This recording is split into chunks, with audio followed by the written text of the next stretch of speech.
إن الحمد لله الصلاة والسلام عليك يا رسول الله الصلاة والسلام عليك يا حبيب الله الصلاة والسلام عليك يا شافع المذنبين الصلاة والسلام عليك يا رحمة للعالمين الحمد لله نحمده ونستعينه ونستغفره ونعوذ بالله من شرور أنفسنا ومن سيئات أعمالنا من يهده الله فلا مضل له ومن يضلله فلا هادي له ونشهد أن لا إله إلا الله وحده لا شريك له ونشهد أن سيدنا وحبيبنا وطبيبنا ومحينا ومأوانا ومولانا محمدا عبده ورسوله أرسله بالحق بشيرا ونذيرا وداعيا إلى الله بإذنه وسراجا منيرا أما بعد فأعوذ بالله من الشيطان الرجيم بسم الله الرحمن الرحيم قل إن الموت الذي تفرون منه فإنه ملاقيكم ثم تردون إلى عالم الغيب والشهادة فينبئكم بما كنتم تعملون وقال تعالى في شان حبيبه ومحبوبه ومعشوقه مخبرا وآمرا إن الله وملائكته يصلون على النبي يا أيها الذين آمنوا صلوا عليه وسلموا تسليما اللهم صل على سيدنا مولانا محمد وعلى آله سيدنا مولانا محمد অন্ধকার কবরের মাঝে তাকবীরে মন পড়িয়া যারে যারে কাঁদবাই মন রে কেউ না চাইবে ফিরিয়া আল্লাহুম্মা সাল্লি আলা سيدنا مولانا محمد وعلى آل سيدنا दुनिया पर तकबीर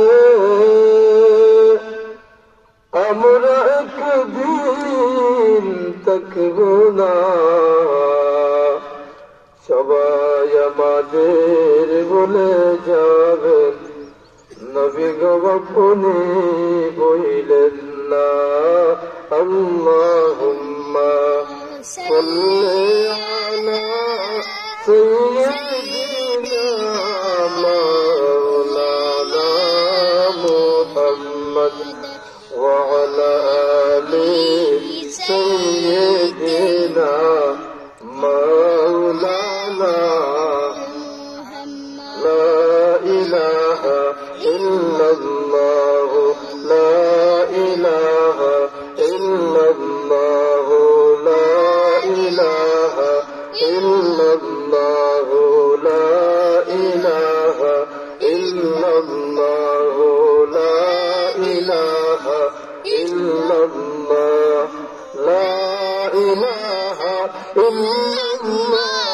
লা ইলাহা ইল্লাল্লাহ লা ইলাহা ইল্লাল্লাহ মুহাম্মাদুর রাসূলুল্লাহ সাল্লাল্লাহু আলাইহি ওয়াসাল্লাম আল্লাহ আল্লাহ আল্লাহু লা ইলাহা ইল্লাহু আল্লাহ আল্লাহ আল্লাহু লা ইলাহা ইল্লাহু আল্লাহ আল্লাহ আল্লাহু লা ইলাহা ইল্লাহু মতের তুফান আসবে যখন নবী গো আমরার মতের তুফান আসবে যখন নবী গো আমরার তখন যেন দেখিতে পাই তখন যেন দেখিতে পাই চেহারায় আনওয়ার নবীজি আল্লাহ আল্লাহ আল্লাহু লা ইলাহা ইল্লাহু আল্লাহ আল্লাহ আল্লাহু লা ইলাহা ইল্লাহু আল্লাহ আল্লাহ আল্লাহু লা ইলাহা ইল্লাহু গুনাহগারের গুনাহ জোরে দুরুদে আপনার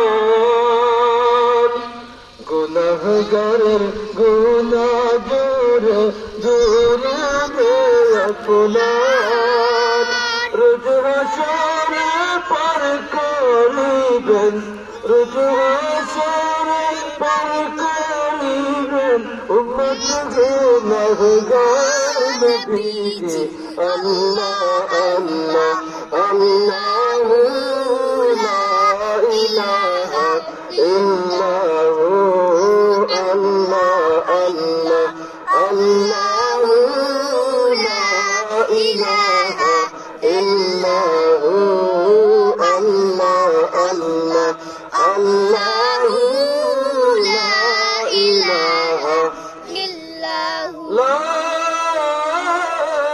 ইলাহা ইল্লাল্লাহ মুহাম্মাদুর রাসূলুল্লাহ সাল্লাল্লাহু আলাইহি ওয়াসাল্লাম ঐতিহ্যবাহী করসা গ্রামবাসীর উদ্যোগে 20তম ইসলামী সুন্নি মহাসম্মেলন উপস্থিত সভাপতি এবং আমার সামনে বসা মুরব্বিয়ানে কেরাম পর্দার আড়ালের পর্দার অন্তরের মা বোনেরা সর্বপ্রথম সবাই মহান রব্বুল আলামিনের দরবারে শুকরিয়া আদায় করি যে মহান রব্বুল আলামিন আমাকে আপনাকে দয়া করে মেহেরবানি করে জান্নাতি মাহফিলে আসার এবং বসার তৌফিক দান করেছেন। সবাই উচ্চ কণ্ঠে মধুর সুরে মহান রব্বুল আলামিনের দরবারে শুকরিয়া আদায় করি আলহামদুলিল্লাহ। হাজিরিন কেরাম, গত বছর এই মাহফিলে অনেকে ছিলেন, কিন্তু এবছর তারা জীবিত নেই, সবাই চলে গেছেন অন্ধকার কবরে। তাই যারা এখনো রাস্তাঘাটে ঘরের মধ্যে বসে আছেন, বিনীতভাবে আহ্বান করছি মাহফিলের সৌন্দর্য রক্ষা করার জন্য, মাহফিলে এসে বসার জন্য বিনীতভাবে আহ্বান করছি। কারণ এবছর আমি আছি, আপনি আছেন, আগামী বছর নাও থাকতে পারি। কারণ মৃত্যুর কোনো বয়স নাই, মৃত্যুর কোনো বয়স নাই। আসার সময় প্রথমে দাদা, তারপর বাবা, তারপর আমি, কিন্তু যাওয়ার বেলায় দাদার আগে নাতি চলে যায়, বাবার আগে ছেলে চলে যায়, সন্তান চলে যায়। তাই আমাদের প্রত্যেককে সদা সর্বদা মৃত্যুর জন্য প্রস্তুত থাকতে হবে। মৃত্যুর কোনো বয়স নাই, যে কোনো সময়, যে কোনো সময়, যে কোনো জায়গায় আপনার মৃত্যু হয়ে যেতে পারে। সদা সর্বদা আল্লাহ পাক রব্বুল আলামিন আমাদের প্রত্যেককে মৃত্যুর জন্য প্রস্তুত থাকার তৌফিক দান করেন। সবাই বলি আমিন। নবী করিম সাল্লাল্লাহু আলাইহি ওয়াসাল্লাম বলেন, যখন গাছের আমটা পাকা হয়ে যায়, পাকা আম গাছের মধ্যে বেশি দিন টিকে না, বেশি দিন থাকে না, এবং জুনা নারকেল গাছের মধ্যে থাকে না। মানুষের যখন সাদা দাড়ি, সাদা চুল কালো হয়ে যায়, তখন আপনি বুঝতে পারবেন যে আপনার আর বেশি দিন নাই, মৃত্যুর জন্য প্রস্তুত থাকতে হবে। কারণ আপনি আমি যদি আল্লাহ পাক রব্বুল আলামিনের কাছে ফরিয়াদ করি, ওগো আল্লাহ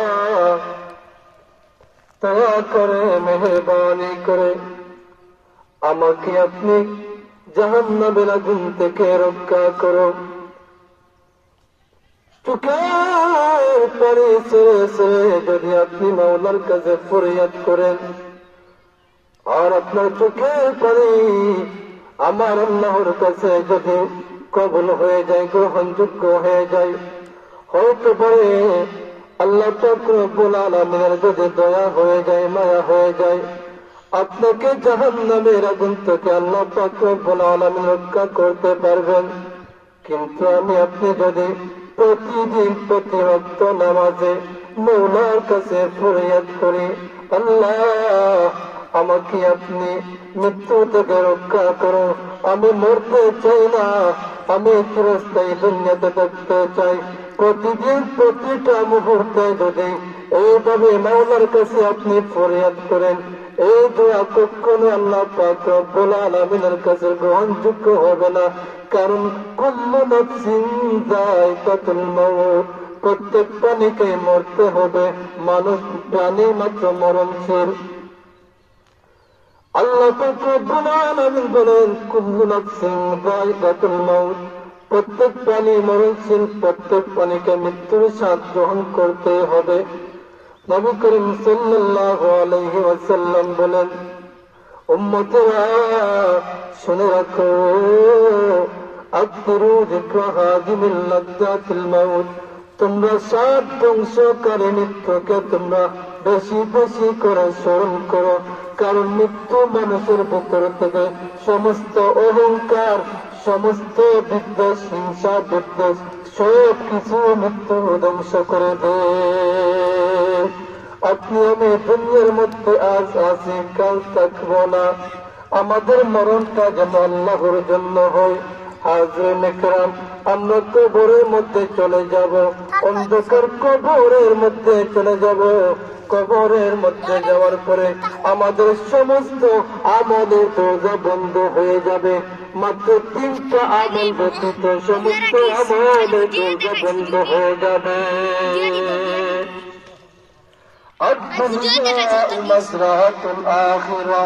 দুনিয়া হলো আখিরাতের বাজারের জায়গা। আপনি যদি বাজারের মধ্যে যান, আপনার কাছে যদি টাকা পয়সা না থাকে, আর আপনি যদি বড় একটা বস্তা নিয়ে বাজারের মধ্যে যান, কিছু আনতে পারবেন না।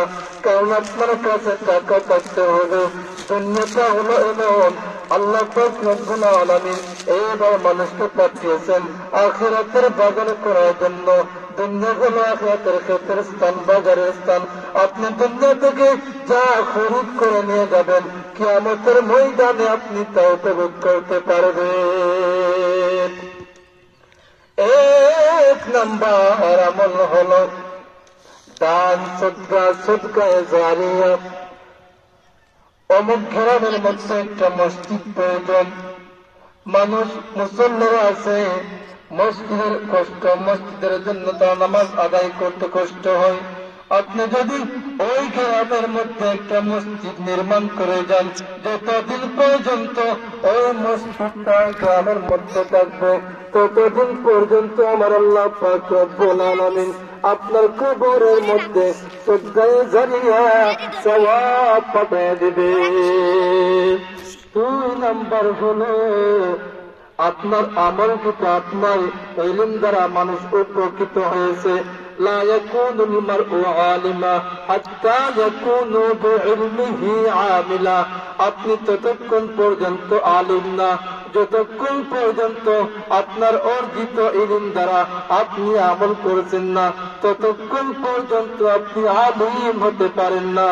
আপনি যদি একজন খাঁটি আলিম হন, খাঁটি আলিম যদি হন আপনি, আর আপনার ইলম দ্বারা যদি মানুষ উপকৃত হয়, আপনার দ্বারা যদি মানুষ হেদায়েতের আলো দেখতে পারে, আপনার দ্বারা যদি মানুষ দিনের পথে আসতে পারে, ওই ইলম দ্বারা মানুষ উপকৃত হয়েছে।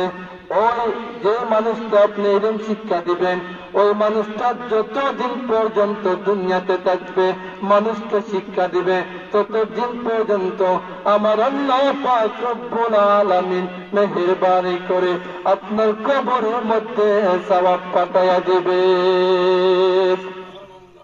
3 নাম্বার হলো নেক সন্তান রেখে যাওয়া। আপনার সন্তান যদি 5 জন হয়, 6 জন হয়, অত্যন্ত পক্ষে কম পক্ষে না হয় আপনি একজনকে কোরআনের হাফেজ বানান, আলেম বানান। সবাইকে ডাক্তার বানানোর প্রয়োজন নাই, ইঞ্জিনিয়ার বানানোর প্রয়োজন নাই। একজনকে না হন আল্লাহর রাস্তায় দান করেন। কারণ আপনি আমি চিরজীবন দুনিয়াতে থাকতে পারবো না, একদিন প্রত্যেককে অন্ধকার কবরে যেতে হবে। আল্লাহর নবী হযরত ঈসা পয়গম্বর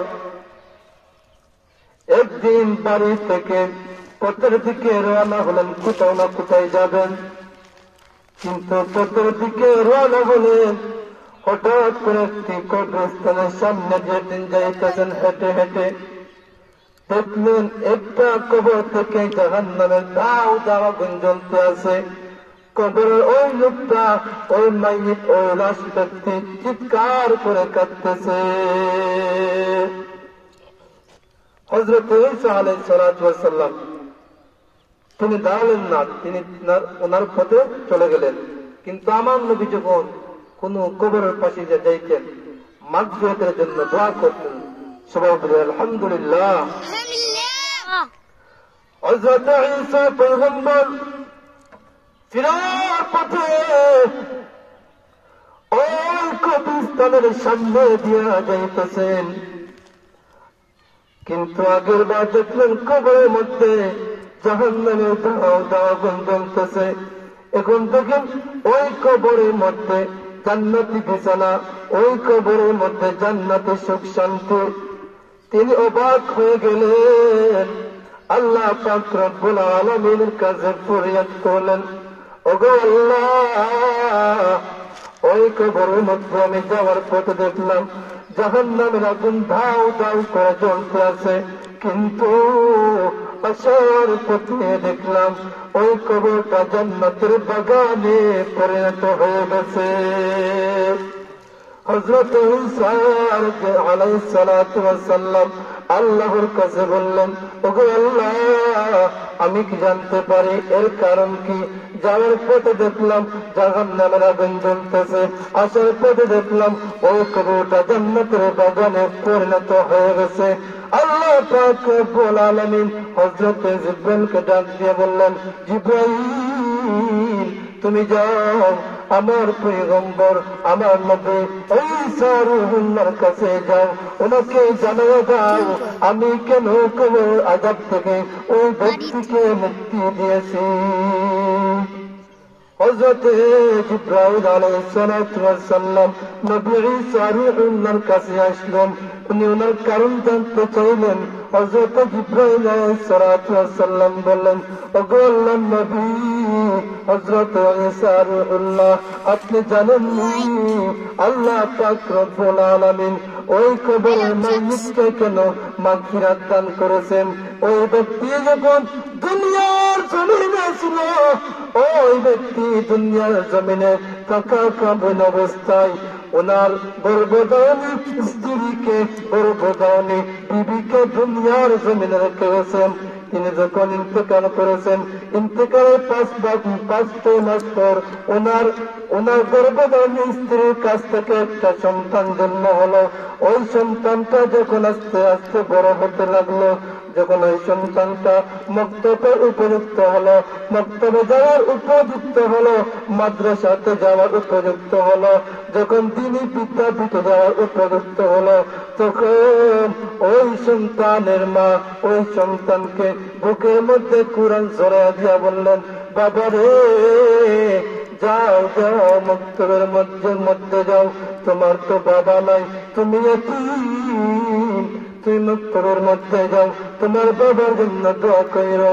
ছোট্ট বাচ্চা বুকের মধ্যে কুরআন জড়াইয়া ওই মক্তবের মধ্যে চলে গেল। ডাক দিয়া বলে, হুজুর গো, আমাকে আপনি দ্বীনি ইলম শিক্ষা দেন, আমাকে আপনি কুরআন শিক্ষা দেন। আমি একজন নেক সন্তান হতে চাই, আমি আমার বাবার একজন নেক সন্তান হতে চাই। হুজুর বললেন, বাবা কুরআন ধরো। হুজুর তাকে যখন প্রথম শিক্ষা দিলেন, কুরআন ধরে দিয়ে বললেন, বলো আউযু বিল্লাহি মিনাশ শাইতানির রাজীম, বিসমিল্লাহির রহমানির রহিম।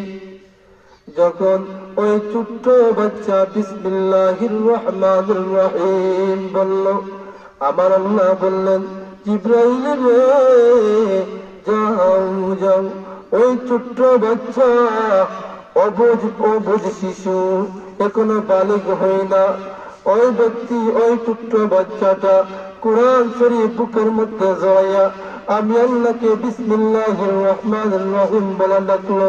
আমি নাকি রহমান, আমি নাকি রহিম, আমি আল্লাহকে রহমান রহিম বলে ডাক দিয়েছে। ও জিবরাইল যাও যাও, গিয়ে দেখো ওই ছোট্ট বাচ্চাটার কেউ কি কবরের মধ্যে আযাবের মধ্যে আছে নাকি। জিবরাইল দৌড়ে গেলেন, ডাক দিয়া বললেন, মাওলা আমি দেখে আসলাম ওই ছোট্ট বাচ্চার বাবাটা জাহান্নামের আগুনের মধ্যে কবরের মধ্যে দাউ ধাউ করে জ্বলতে আছে, এখন কি করা যায়? আল্লাহ পাক রব্বুল আলামিন বললেন, ও জিবরাইল, ছোট্ট বাচ্চা যখন আমাকে রহমান বলে ডাক দিয়েছে, আমাকে রহিম বলে ডাক দিয়েছে, আমি নাকি রহমান, আমি নাকি রহিম, আমি হলাম দয়ালু আল্লাহ। আমি যদি তার বাবাকে যদি দয়া না করি, পৃথিবীতে আর কেউ কি আছে তার বাবাকে দয়া করবে? ও জিবরাইল যাও যাও, ওই বাবার ওই ছোট্ট বাচ্চার বাবার কবরকে জান্নাতের বাগানে পরিণত করে দাও। জোরে জোরে বলে সুবহানাল্লাহ।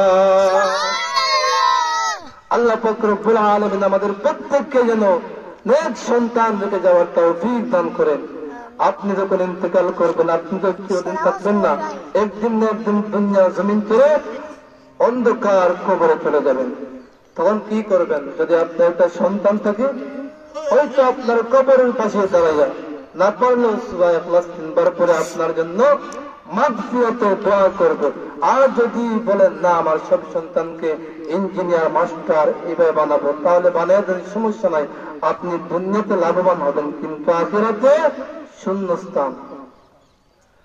হাজিরিন কিরাম, সামিনে ইজাম, নেক সন্তান আপনারা রেখে যাবেন, কারণ নেক সন্তান আপনাদের জন্য দোয়া করবে, মাগফিরাতে দোয়া করবে।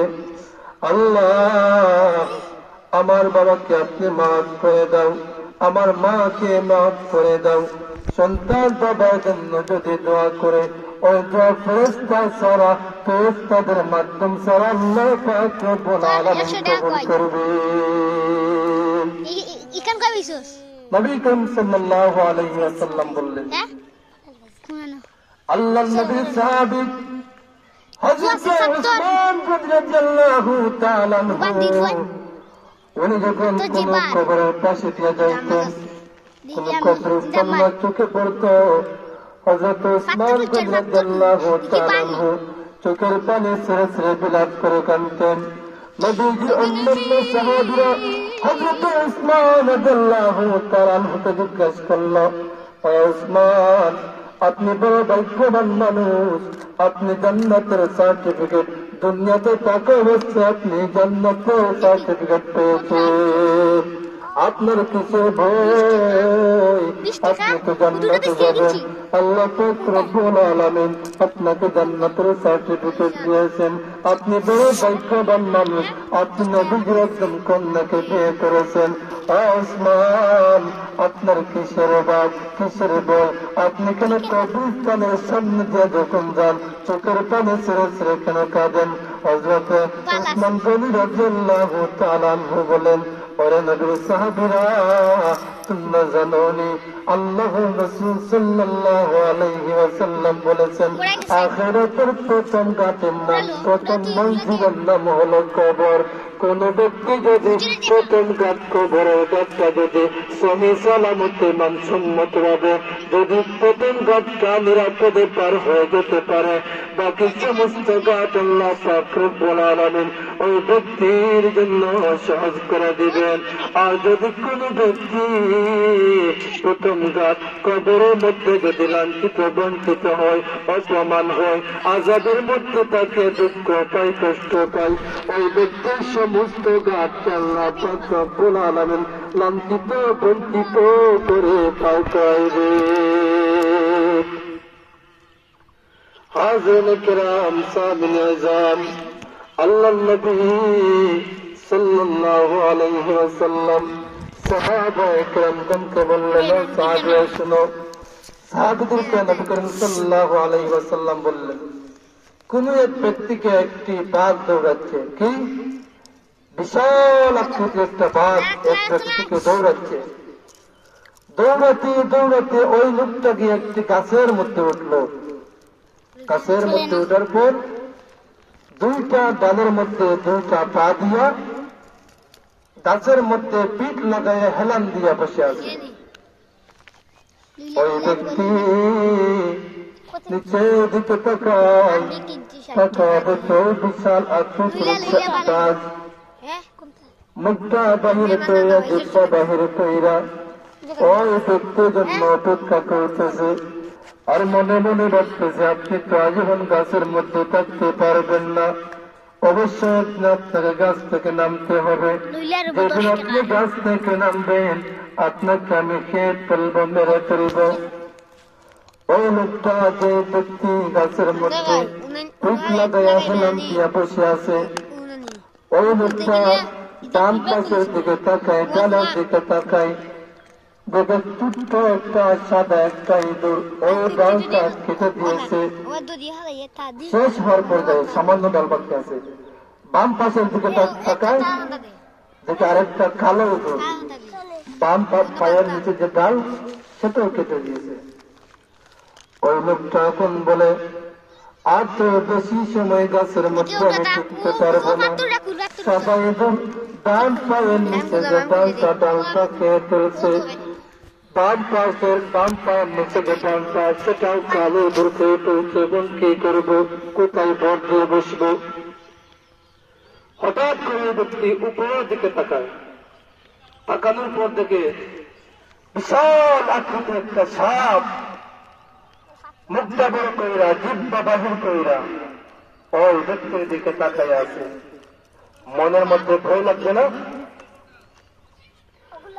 মনে লাগে ভয় গো আল্লাহ, মনে লাগে বই, মনে লাগে বই,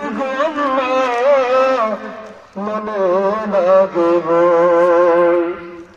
মরে পড়াই কবরে, মরে পড়াই কবরে, কি জানি কি হয়, মনে লাগে বই গো, মনে লাগে বই। ওই ব্যক্তির বিপদ কয়টা? এক নম্বর বিপদ হলো বাম পাশে ডাল নাই, সামান্য আছে, ডান পায়ে ডাল নাই, সামান্য ডাল বাকি আছে। উপরের দিকে তাকাই, তাকায় দেখে বিশাল আকৃতির একটা সাপ বসে আছে খাওয়ার জন্য। নিচের দিকে তাকাই, তাকায় দেখে বিশাল আকৃতির একটা বাঘ দাঁড়ায় আছে, মুখটা বাহির কইরা, জিব্বা বাহির কইরা দাঁড়ায় আছে।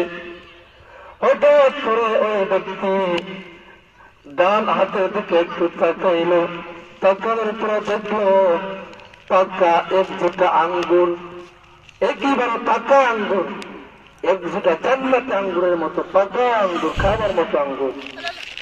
ওই ব্যক্তি তার চারটা বিপদ ছিল, সব বিপদের কথা ভুলে গিয়েছে, আঙ্গুরের দিকে আকর্ষিত হয়ে গেছে।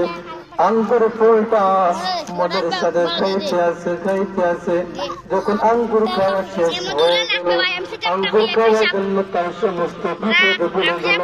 আঙ্গুর খাওয়া শেষ, তখন ওই ব্যক্তি আবার মনে মনে চিন্তা করলো, আমি তো আর বেশিক্ষণ টিকবো না, বেশিক্ষণ থাকতে পারবো না, এখন আমাকে নিচের দিকে পড়তে হবে।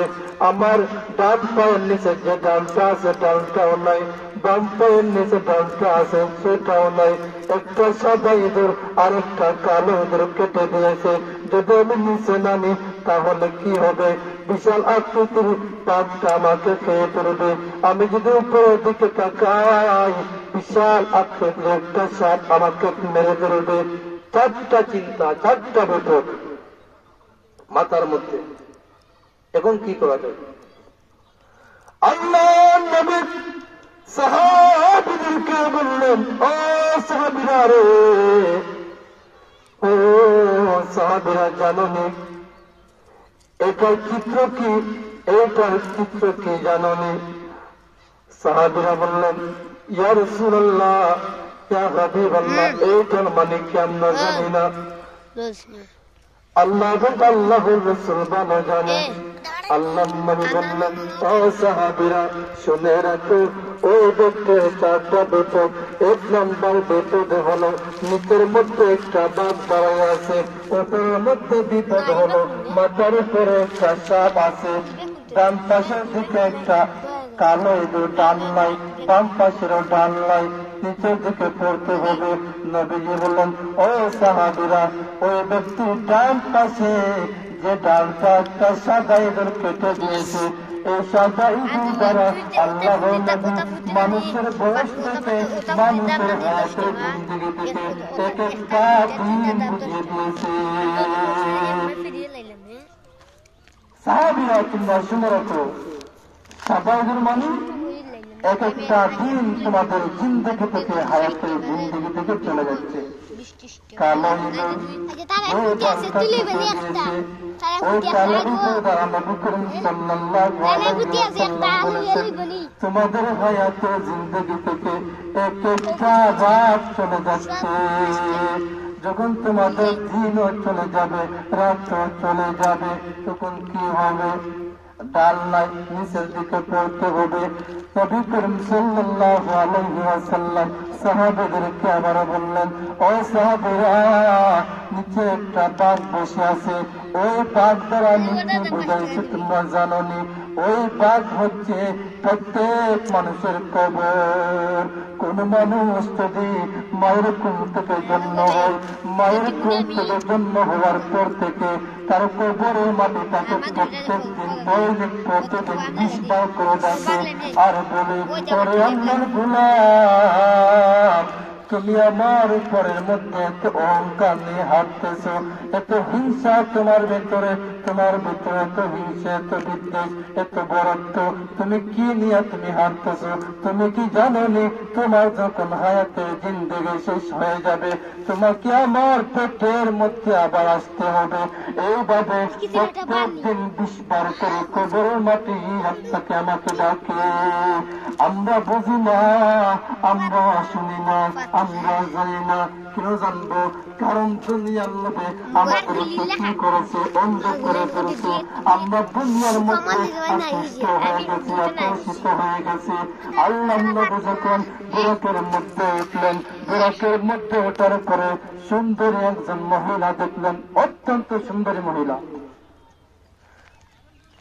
আল্লাহ নবী বললেন, ও জিবরাইল, এত সুন্দর মহিলা, এত সুন্দর মহিলা, এই মহিলাকে কে তিনি? আর উনার সামন বাবু খুব সুন্দর, কিন্তু পিছন বিশ্রী, কালো, পোষা। নবীজি বললেন, ও জিবরাইল, ওই মহিলাটাকে? হযরতে জিবরাইল আলাইহিস সালাতু ওয়াস সালাম বললেন, ইয়া রাসূলুল্লাহ, ইয়া হাবিবাল্লাহ, ওগো আল্লাহর নবী, ওই মহিলা হলো দুনিয়ার চিত্র।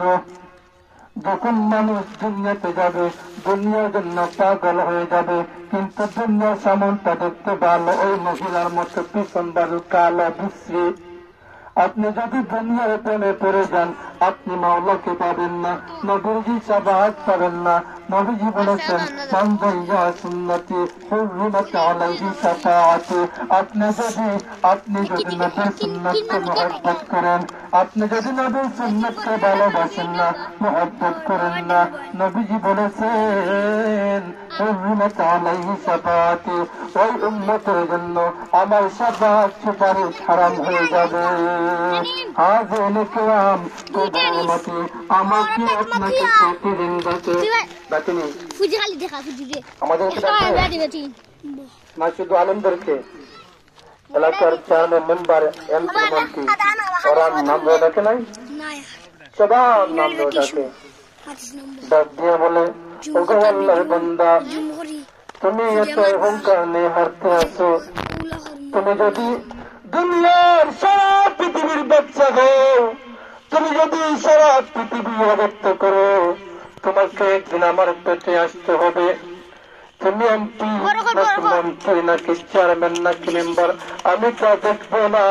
তুমি যদি ভালো আমল করে আসো, আমি তোমাকে গ্রহণ করব।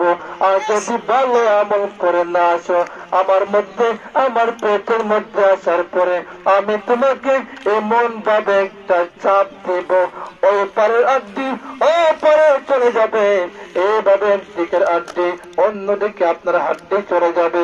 আপনি 70 বছর 80 বছর আগে আপনি মায়ের বুকে দুধ পান করেছিলেন, ওই দুধের গন্ধ আপনি অনুভব করবেন। হাজিরিন কিরাম, সামিনে ইজাম, আল্লাহ নবী বললেন, ও সাহাবীরা, ওই ব্যক্তির আরেকটা বিপদ হলো, উপরের মধ্যে থাকা দেখুন একটা সাপ, বিশাল আকৃতির একটা সাপ। নবীজি বললেন, যখন তার দিন শেষ হয়ে যাবে, রাত শেষ হয়ে যাবে, তখন কি করতে হবে? কুল্লু নাফসিন যায়িকাতুল মাউত, মালাকুল মউত তাকে ধরবে। ওই সাপ দ্বারা আল্লাহ নবী বুঝেছেন মালাকুল মউত। আমাদের প্রত্যেককে একদিন মালাকুল মউতের সাথে দেখা করতে হবে। হাজিরিন কিরাম, নবীজি বললেন, ও সাহাবীরা, 1-2টা পাকা আঙ্গুর ছিল, ওই আঙ্গুর দ্বারা আমি কি বুঝিয়েছি তোমরা জানো নি? ওই আঙ্গুর হলো দুনিয়ার আকর্ষণ। মানুষ দুনিয়াতে আসার পরে আল্লাহকে বলে, নবীকে বলে, কবর হাসর সবকিছু বলে দুনিয়ার প্রেমে পাগল হয়ে যায়। মুসলমান, তুমি দুনিয়ার প্রেমে যদি পাগল হয়ে যাও, আখিরাত তোমার জন্য অন্ধকার হবে। কারণ কবরের মাঠে আপনাকে ডাকবে, ও আল্লাহর বান্দা, যদি তুমি ভালো আমল করে না আসো, আমি অন্ধকার কবর, আমি অন্ধকার ঘর, আমি সাপ বিচ্ছু ঘর। 99টা সাপ তোমার জন্য অপেক্ষা করবে। একটা সাপ যদি পৃথিবীতে একটু শ্বাস ফেলায়, সাথে সাথে পৃথিবীর সমস্ত গাছপালা ধূলিসাৎ হয়ে যাবে। দুনিয়ার মধ্যে যারা সারা পৃথিবী রাজত্ব করেছেন, বাদশাহী করেছেন, তারা একদিন অন্ধকার কবরে চলে গেছেন, যাইতে হবে। এমন মরণ তুমি করিবে গঠন, এমন জীবন তুমি করিবে গঠন, মরিলে হাসিবে তুমি, কাঁদিবে ভুবন। আমি আপনি যখন দুনিয়ার জমিনে আগমন করেছি, কেমনি আগমন করছি? কেঁদে কেঁদে জমিনে আগমন করেছি। কিন্তু আমাদের জন্ম হওয়ার পরে আমাদের আত্মীয় স্বজন সবাই কি করছে? আনন্দ খুশিতে তারা আনন্দ উল্লাস করেছে। কেন? কিন্তু আমি দুনিয়াতে কেঁদে কেঁদে দুনিয়াতে আগমন করেছি, সবাই আমাদের জন্য হাসিছে। এমন জীবন তুমি করিবে গঠন, মরিলে হাসিবে তুমি, কাঁদিবে ভুবন। দুনিয়ার মানুষ, তুমি দুনিয়াতে কেঁদে কেঁদে আগমন করেছো, কিন্তু যেদিন তুমি দুনিয়ার জমিন থেকে বিদায় হয়ে যাবে, তুমি দুনিয়া থেকে হেসে হেসে বিদায় হয়ে যাবে, পুরো পৃথিবী তোমার জন্য কাঁদবে। এমন জীবন তুমি গঠন করতে হবে।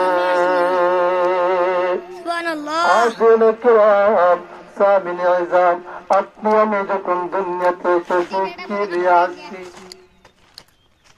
আমাদের গায়ের মধ্যে কাপড় ছিল, জামা ছিল, কয়েক কোটি টাকা ছিল, খালি হাতে দুনিয়াতে আগমন করেছে। বানে মাটি, বানে মাটি, নিচের মাটির বিছানা,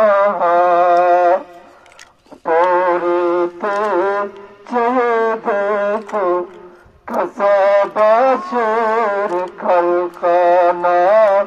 আল্লাহুম্মা সাল্লি আলা সাইয়্যিদিনা মাওলানা মুহাম্মদ ওয়া আলা আলি সাইয়্যিদিনা মাওলানা।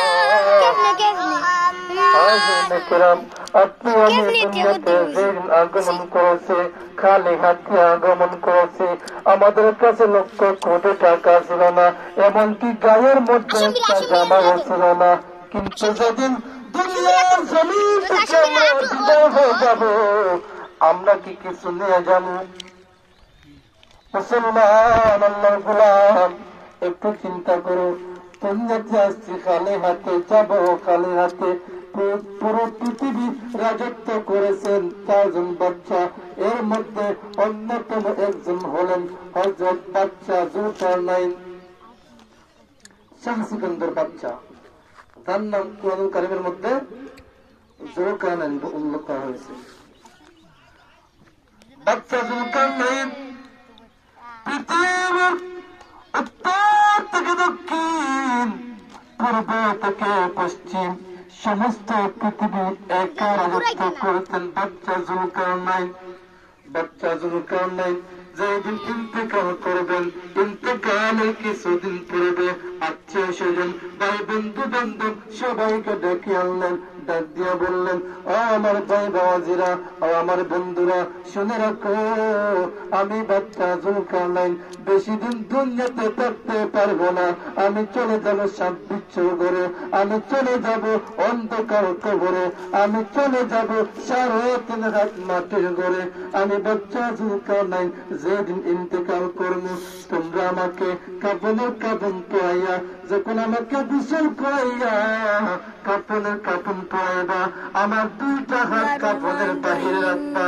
সবাই বলল দুনিয়ার একটা নিয়ম আছে, যত ছোট মানুষ মারা যায় তার জানাজার নামাজের মধ্যে কম মানুষ হয়, কিন্তু বিখ্যাত মানুষ বড় মাপের কোন মানুষ যদি মারা যায় তার জানাজার নামাজের মধ্যে লক্ষ কোটি কোটি মানুষ হাজির হবে, কারণ ওনাকে সবাই চিনে, উনি ফেমাস বিখ্যাত মানুষ। আপনি বাচ্চা জুলকারনাইনকে সবাই চিনে, আপনি যখন ইন্তেকাল করবেন আপনার মরণের সংবাদ শুনে সবাই দৌড়ায় আসবে আপনাকে চির বিদায় দেওয়ার জন্য, কিন্তু সবাই যদি দেখে আপনার দুইটা হাত কাপড়ের বাহিরে আমরা কি জবাব দেব? বাচ্চা জুলকারনাইন বললেন তোমরা পক্ষ থেকে ওই জবাব দিও। বাচ্চা জুলকারনাইন চলে গেছেন, উনি সারা পৃথিবীর রাজত্ব করে গেছেন, কিন্তু দুইটা হাত খালি হাতে তিনি অন্ধকার কবরে চলে যেতেছেন। এইটা দেখানোর জন্য উনার দুইটা হাত কাফনের বাহিরে রাখা হয়েছে। উনি দুনিয়ার মানুষকে শিক্ষা দিয়েছেন, আমি বাচ্চা জুলকারনাইন পৃথিবীর উত্তর থেকে দক্ষিণ, পূর্ব থেকে পশ্চিম সমস্ত পৃথিবী আমি একা বাদশাহী করেছি, রাজত্ব করেছি, কিন্তু বিদায়ের বেলায় আমি বাচ্চা জুলকারনাইন খালি হাতে অন্ধকার কবরে যাইতেছে। হাজির কেরাম সামিন আযম আল্লামা হযরতে আবুল্লাহ সমরকন্দি রাহমাতুল্লাহি তাআলা আলাইহি বলেন, যখন মানুষের ভিতর থেকে প্রাণ পাখি বের হয়ে যাবে, রুহটা বের হয়ে যাবে, যখন মাইয়িতকে গোসল করানোর জন্য ওনার শরীর থেকে যখন কাপড় খুলে দেওয়া হবে, তখন ওই মাইয়িত ব্যক্তি আকাশ পাতালে আকাশ আর জমিনে চিৎকার করতে থাকবে, তুমি তো আমার ভাই, তুমি তো আমার বন্ধু, তুমি তো আমার চাচা, তুমি তো আমার বাবা, তুমি কেন আমার গায়ে থেকে আমার শরীর থেকে জামা খুলে দিয়েছো? এইভাবে চিৎকার করতে থাকবে। তখন ওনাকে যখন গোসল করানো হইবে, তখন ওই লোকটা আবার চিৎকার করে বলবে, ও আমার ভাই বন্ধুরা, ও আমার বাবাজিরা, তোমরা আমাকে একটু আস্তে আস্তে গোসল করাও, কারণ একটু আগে আমার উপর দিয়ে সাক্ষাতের মৌত, আমার উপর দিয়ে একটু আগে সাক্ষাৎ হয়েছে, আমি মৃত্যু যন্ত্রণা ভোগ করতেছি, আমার সমস্ত শরীরের মধ্যে ব্যথা জমে গেছে, তোমরা আমাকে একটু আস্তে আস্তে গোসল করাও। এইভাবে চিৎকার করতে থাকবে। আমরা কেউ তো শুনি না, আমরা কেউ তো বুঝি না। যদি বুঝতাম, যদি শুনতাম, তাহলে মাইয়িত ব্যক্তির কথা মতো গোসল করাইতাম। হাজির কেরাম সামিন আযম যখন ওই ব্যক্তিকে, যখন মাইয়িত ব্যক্তিকে কাপন যখন পুরানো হয়, গোসল পুরানো শেষ হওয়ার পরে যখন কাপন পুরানো হয়, যখন নতুন কাপন দেখে ওই লোকটা বলে, দুনিয়ার একটা নিয়ম আছে, যখন কোন মানুষ নতুন কাপড় পরে, নতুন জামা পরে, নতুন কোন জায়গায় যাওয়ার জন্য নতুন জামা পরে, ঠিক কিনা? যখন আমরা নতুন কোন জায়গায় যাই তখন কি করি? নতুন জামা পরি। মায়ের বাড়িতে আমরা পুরান পোশাক পরি। ওই লোকটা চিৎকার করে বলে, তোমরা মনে হয় আমাকে আর বাড়িতে রাখবা না, আমার ঘরে থাকতে দিবা না, তোমরা আমাকে নতুন জামা পরাইতেছ, সাদা কাপড় পরাইতেছ, আমি মনে হয় আর থাকতে পারবো না। যখন মাইয়িত ব্যক্তির চক্ষু বন্ধ করে দেওয়া হয়, তখন চিৎকার করে, ও আমার সন্তান, ও আমার বাবারা, তোমরা আমার মুখটা দেখে রাখো না, কারণ আমি চোখ দিয়ে আমার সন্তান ভাইকে দেখতে চাই, আমি চোখ দিয়া আমার চোখের ঘর ভাই দেখতে চাই, আমি চোখ দিয়ে আমার স্ত্রীকে দেখতে চাই। তোমাদেরকে আমি অনুরোধ করতেছি, তোমাদের কাছে একটা অনুরোধ, কাপড়ের কাপড় দিয়া আমার চক্ষু বন্ধ করো না, কিন্তু কি হবে? দেখে কোনো লাভ হবে না, কেউ তো শুনি না, কেউ তো বুঝি না। হাজির কেরাম যখন চক্ষু বন্ধ করার পর কাপড়ের কাপড় থেকে বাহির করে নেওয়া হয়, তখন বুঝতে দেরি হয় না, মনে হয় আমি আর জীবনে আর এই বাড়িতে ফিরে আসতে পারবো না, আমি চলে যাবো 3.5 রাত অন্ধকার কবরে। ওই আমি দেখতে থাকতে পারবো না, আমার শেষ বিদায় হয়ে যাবে, আমি আর কোনদিন এই ঘরের মধ্যে আসতে পারবো না, আমি আমার সন্তানকে দেখতে পারবো না। চার কোনের পালকি দিয়া যখন ঘর থেকে বাহির করে দেওয়া হয়, তখন চিৎকার করে, ও আমার সন্তানেরা, ও আমার বাবাজিরা, তোমরা শেষবারের মতো আমার মুখটা একবার হলো, আমি আমার সন্তানদের মুখ দেখতে চাই, যেই সন্তানের কারণে আমি দুনিয়াতে থাকা অবস্থায় হালাল হারাম কিনছি না, যেই সন্তানের জন্য আমি এত কষ্ট করেছি, আমি শরীর থেকে গান ধরাইছি, কিন্তু আমার সন্তানদেরকে আমি কষ্ট করতে দেই নাই। শেষ বিদায়ের বেলায় আমি আমার সন্তানের মুখটাও দেখতে পারলাম না। আফসোস, হাই আফসোস, কি হবে কেউ তো বুঝে না, কেউ তো শুনে না। মাইয়িত চিৎকার করতে থাকে।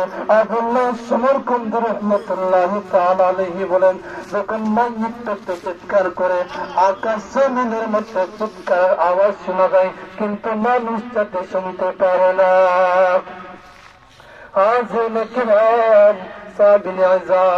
যখন ব্যক্তিকে ঘর থেকে বাইরে করে নেওয়া হয়, আরেকবার বলে, ও আমার সন্তান, ও আমার আত্মীয় স্বজন, আমাকে তোমরা শেষবারের মতো আমার ঘরটা দেখাও, আমার বাড়ি দেখাও, সেই ঘরের জন্য আমি এত কষ্ট করেছি, এত পরিশ্রম করেছি, শেষ বিদায়ের বেলায় আমি আমার ঘরটা দেখতে চাই।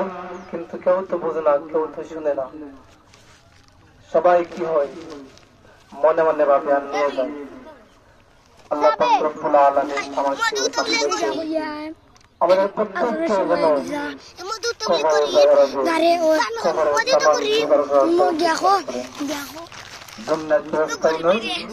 আমাকে আপনাকে যেতেই হবে, কারণ খুব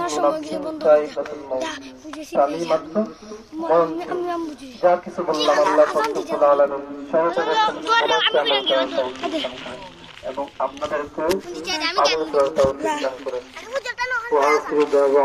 আলহামদুলিল্লাহ রাব্বিল আলামিন। আসসালামু আলাইকুম।